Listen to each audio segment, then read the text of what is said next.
Tu sais, bien aimé, si tu pars dans la présence de Dieu, il faut amener la foi avec toi. Tu ne peux pas entrer dans la présence de Dieu sans la foi. Parce que si tu es dans la présence de Dieu sans la foi, ça ne sera pas bon pour toi. C'est le cas de Zacharie, le sacrificateur. Il est entré dans la présence de Dieu, dans le lieu très saint.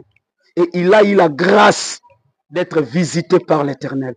Parce que Dieu lui avait envoyé son ange Gabriel avec une bonne nouvelle. L'ange lui a dit, Zacharie, je viens de la part de l'Éternel et je t'amène une bonne nouvelle. Ta femme Élisabeth t'enfantera un fils que tu donneras le nom de Jean.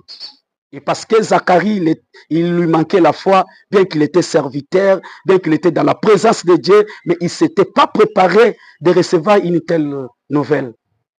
Il a douté, il a dit, mais comment cela est-il possible? Parce que ma femme est avancée en âge.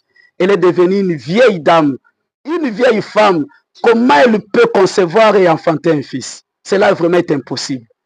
C'est à cause de cette preuve d'incrédulité que Zacharie est sorti dans la présence de Dieu tout en étant sourd. Et savez-vous pourquoi? C'était pour protéger la foi de sa femme Élisabeth. Dieu l'avait voulu ainsi, pour protéger la foi de sa femme Élisabeth. Parce que j'imagine que lui, Zacharie, qui était dans la présence de Dieu, lui, un homme de Dieu, un serviteur de Dieu, il était dans la présence de Dieu. Lui, qui a vu l'ange lui parler, lui transmettre cette bonne nouvelle. Bien qu'il a vu l'ange, il a manqué la foi.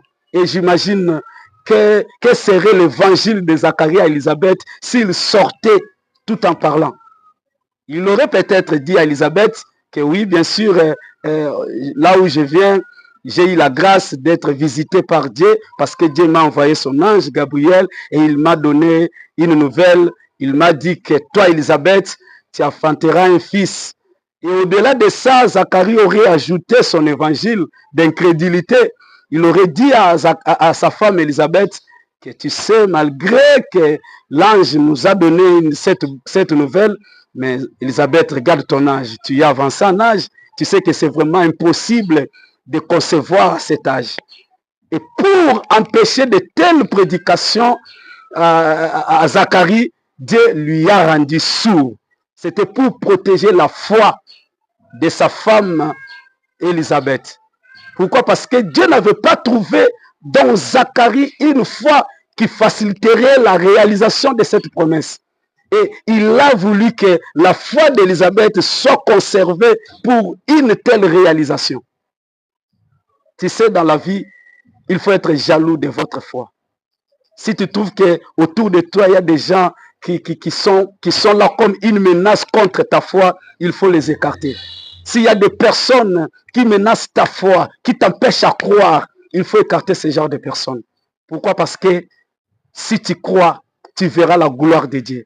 Mais si tu ne crois pas, tu ne verras pas non plus la gloire de l'Éternel. Que le Seigneur Dieu te bénisse abondamment. Ciao.